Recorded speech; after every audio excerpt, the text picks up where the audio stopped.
I welcome all of you in this session. Today we are going to talk about 12.5 values of a sales professional. So let's begin. First value of a sales professional is the value of creating a difference between you and the competitor. Okay. So how are you different? Are you just doing the same things? देखो, हम कहीं मेले में जाते हैं, exhibition में जाते हैं, मॉल में जाते हैं, तो कुछ बहुत सारे शॉप्स होते हैं, वो एक जैसे होते हैं।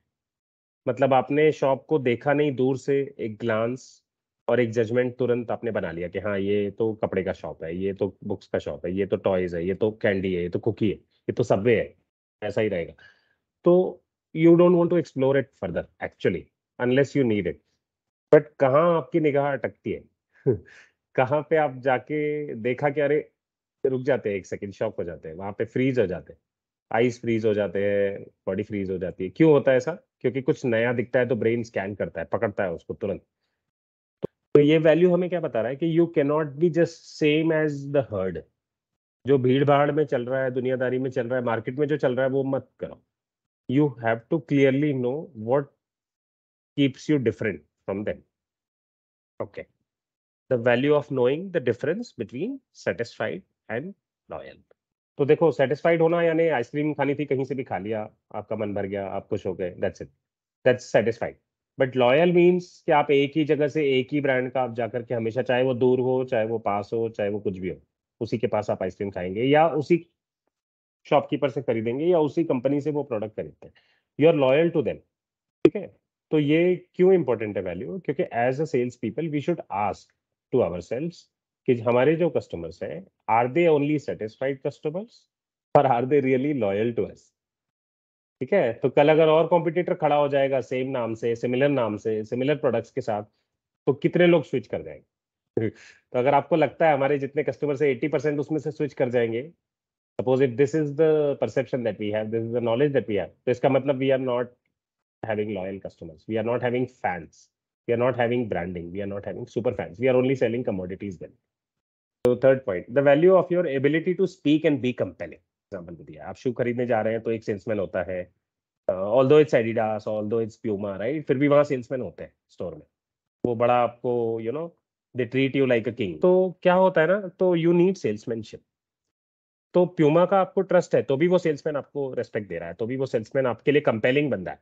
देखो, ऐसा भी होता है ना कि हम अपने ट्रस्टवर्दी ब्रांड में भी जाते हैं। सपोज आप नाइकी में गए, वो सेल्समैन अच्छा नहीं था, भीड़ भाड़ थी, किसी ने ध्यान ही नहीं दिया आपके ऊपर, आपने सेल्समैन को बुलाया, उसने ध्यान नहीं दिया और आप गुस्से में बाहर आ गए। Although it's a trusted brand, लेकिन सेल्समैन ने आप पे ध्यान नहीं दिया, कंपेलिंग नहीं था, बात नहीं बता पा रहा, एक्सप्लेन नहीं कर पा रहा, आपका चॉइस का कलर नहीं निकाल पाया, साइज नहीं निकाल पाया, तो आप चिढ़ के हल्ला करके चले जाते हैं गुस्से में।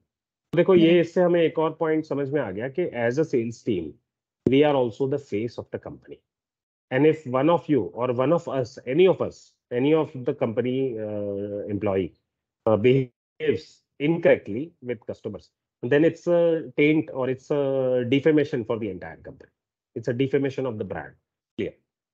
So another value, great value, the value of not knowing everything and never being too busy to learn. 90%, 99% people say no, कि नहीं, डेली बेसिस पे कोई लर्निंग नहीं कर पाते, because I am too busy, ये है वो है, ये है वो है, लेकिन लर्निंग के लिए टाइम नहीं है, I am too busy to learn.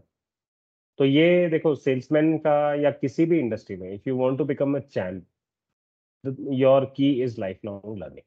तो आपको कंटिन्यूसली लर्न करना है। तो ये सेल्समैन के लिए भी बताया गया है, this is very very important. Salesman, sales woman, sales person, everyone in the sales team, it's very very important to continuously learn, क्योंकि प्रोडक्ट्स बदल रहे हैं मार्केट में, मार्केट्स बदल रहे हैं, पूरे के पूरे नए नए प्रोडक्ट्स आ रहे हैं। अगर आप पुराने क्लीशेज, पुराने फॉर्मूलाज, कोई पुराने हैक्स कोई चलाते रहोगे नए नए कस्टमर्स के साथ, then customer will beat you up in the sense, वो आपको आर्ग्यूमेंट में वो जीत जाएंगे। कस्टमर को ज्यादा नॉलेज है, वो रिसर्च करके आता है, हमको पता है, हमने पढ़ा था ये चीज।